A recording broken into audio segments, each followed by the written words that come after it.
gospel this week. Welcome back, everybody. We are live at the Torch Center, in the frigid Torch Center. It is below 30 degrees in Houston, Texas, and we have so many incredible people who trekked out, came to come learn Torah together. It is such an honor and such a privilege to be here. I apologize that the Torch Center is not a little warmer. The heat is on, and it will be, hopefully, by the time we're done, it should be at a very toasty 70 degrees. But till then, let's learn some Torah. Let's get inspired. Let's hopefully elevate and heat up our bones with the Torah of this week's Parsha.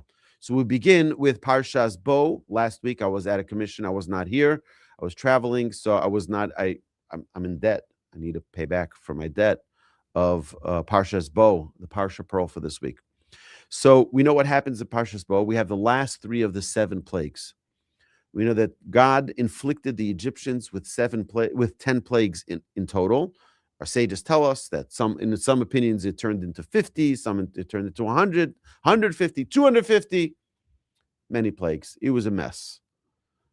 Now, between plague number 9 and plague number 10, there was a miraculous event that happened. What was it? Is that during the plague of darkness, the Jewish people inspected, they did not steal, we're not thieves. They inspected the possessions of the Egyptians. They saw what was in every drawer. They saw what was behind, what was in the walls, what was behind the closets, what was inside the walls. They saw what was going on there. And later on, they asked the Egyptians, can we have some of your, can we borrow some of your silver, some of your gold, some of your copper? Like, we don't have any, like top drawer, middle drawer, in the socks.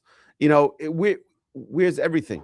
And what that later happened was that the Egyptians gave the Jewish people, now, why did they give them those gifts? Or you can call it the loot, but the loot is when you take it against will. This was not against will. This was given by the Egyptians to the Jewish people. Why would they do such a thing? So the pasuk says an amazing thing. Vayiten Hashem es chen be'enei Mitzrayim, gama ish Moshe gadol mi'od be'eretz Mitzrayim be'enei avdei paro be'enei ha'am. And this is chapter 11, verse number 3. Hashem granted the people favor in the eyes of Egypt. Moreover, the man Moses was very great in the land of Egypt, in the eyes of the servants of Pharaoh, in the eyes of the people. And what is the next verse? This is later on, in chapter 12. We see the same thing repeated again. In chapter 12, verse number 36. Ve'Hashem nosan eschein ha'am be'enei Mitzrayim vayash ilum v'yinatzlu es Mitzrayim. Hashem gave the people favor in the eyes of the Egyptians, and they granted their request, so they emptied Egypt. You know, this is really astonishing. The Jewish people found favor in the eyes of the Egyptian. You know, you try to curry favor with someone, so you try to be nice to them, you try to be cordial, you try to be friendly, you try to, butter them up. We just studied in our Jewish Inspiration podcast, we talked about flattery. You can even try to use the tool of flattery. Maybe that'll work with currying favor with them. What did the Jewish people do? The Jewish people, when they are in Egypt, they don't try to curry favor with the Egyptians. It says, loshinu is shemam. They didn't change their names. Leshonam is malbusham. They didn't change their clothes. Leshonam is leshonam. They didn't change their language. They stayed separate. You see, most people think that the way to curry favor is, let's be like them. Let's assimilate.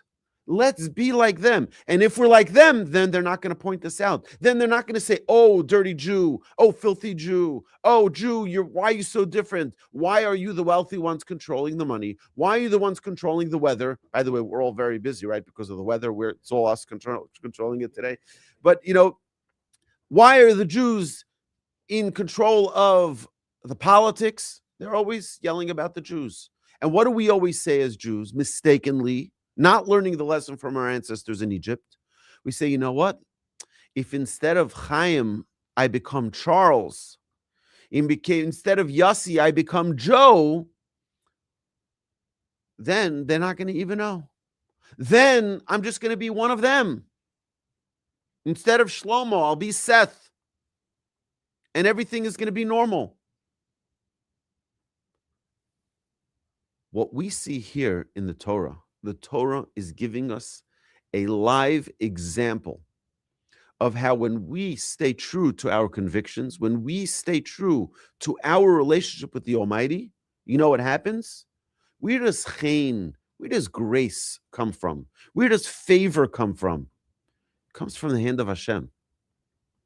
You think that if you wear your payas, you wear a yarmulke, you have your tzitzis hanging out, you think that the nations of the world are going to dislike you? You got another thing coming. You think if you're in the airport and you put on your tefillin, everyone's going to look at you and they're going to say, oh, you know what's amazing? You know what's really amazing? Is that, in some cultures, they're very intolerant of Jews. Very intolerant of Jews. But when they see Muslims putting out their mats and bowing down in the middle of Times Square, it's so beautiful. They're committed to their religion. But when a Jew walks with their yarmulke, they're like, filthy Jew. I know. I grew up in Brooklyn.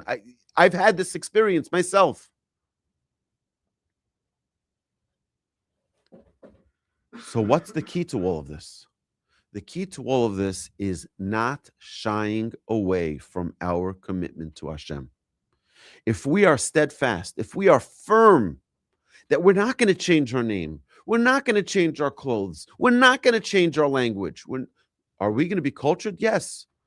Look at the entire world. Look at the culture of every single country, of every single nation. You'll always see Jews at the top of the pyramid. Always. Without an exception. Whether it be back in communist Russia, Karl Marx is a relative of ours. Okay? Jewish guy, in case you didn't know. Not exactly the source of pride in our family, but in most cultures you look and you'll find that the Jews are always at the top of the pyramid. Albert Einstein, of course. Look at all of the the Nobel laureates. Jews, over 35% are Jews. It's unbelievable. That's not our problem. Our problem is they don't hate us because of that. They hate us when they see us being fake. They hate us more when they see us trying to assimilate. They hate us more when we are not committed, when we are not devoted, when we're trying to just blend in. And instead of currying favor, it has the opposite effect. Exactly the opposite effect. Who gave us favor in the eyes of the Egyptian? As the verse states over here, it was Vayiten Hashem es chen ha'am. You know who gave favor to the Jewish people in the eyes of the Egyptians? Hashem did. The same Jewish people who didn't change their language, didn't change their clothes, didn't change their names. Those same Jews are the ones who found favor in the Egyptians. The Egyptians said, take it all. Take our gold, take our silver, take our everything, all of our jewelry, everything, take it. Well, what suddenly happened? God turned up the favorability, the likeness of the Jewish people. I like them. They're good people. And we are. In our world today, 2026, we're looking at a world which is so crazy, with so much insanity going on. And we're thinking to ourselves, what can we do to not inspire the rage of the world? You know what we need to do? Do exactly what the Jewish people did. Not hide our Judaism. Stand proud, not to stick it into people's faces. Be really authentically proud of who we are as a people. God chose us. We chose God. Don't hide it. Don't push it aside. Wear it as a badge of honor. Say, God, I'm going to embrace you. I'm not going to hide my Judaism. I'm not going to hide my study of Torah. I'm not going to hide my identity as being a Jew. This is the key to us finding favor in the eyes of Hashem, be'enei Elokim ve'adam, to find chen in the eyes of Hashem, to find favor in the eyes of Hashem, and then in the eyes of mankind. That's what we're looking for. The Egyptians had every reason. Pharaoh was an individual character. He didn't like the Jewish people. Okay. But the Egyptians, they found favor in the Jews. The Jews were in a miracle, almost. You hate them, suddenly you love them. And you're giving them everything you have. Because the favorability knob is not in our hands, it's in Hashem's hands. And when Hashem turns it up, it's not because we hid our Judaism. It's because we were proud of our Judaism. A proud Jew doesn't need to hide. A proud Jew doesn't need to camouflage themselves. A proud Jew should stand up tall and say, Hineni, I'm here. And we see this with Abraham. You see this with Isaac, with Jacob, with Moshe, where God calls them. He says, where are you? He says, Hineni, I'm right here. I'm standing firm. I'm not hiding. I'm committed. I'm loyal. I'm dedicated. I think that this is a remarkable idea that we hopefully can internalize, to not be shy. You're going out with your kids, you're taking them to to the library, you're taking them to some sports place, you're taking them to the baseball game. There's no need for us to hide our identity. Wear the yarmulke with pride. Wear your tzitzis out with pride. There's no need to hide it. There's no need to hide it. I always laugh with my children that, you see some of these Hasidic guys, they go to Yankee games, they have their side locks, they have their curly payas, and they're wearing a Yankees cap. Like, I had no idea you were Jewish right there. Nothing gave it away. The long beard, the payas, didn't know. The Yankee cap just threw me off. It's like, we have to wear our Judaism with pride. We have to wear it with pride and not hide from it. Not feel ashamed, not feel embarrassed, not feel second class, not feel judged.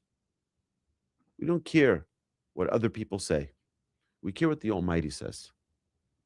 And if we're genuine and if we're real, Hashem will give our chen in their eyes. They will see us favorably. In the turn of a dime, it all changes. My dear friends, have an amazing week. Have an amazing Shabbos.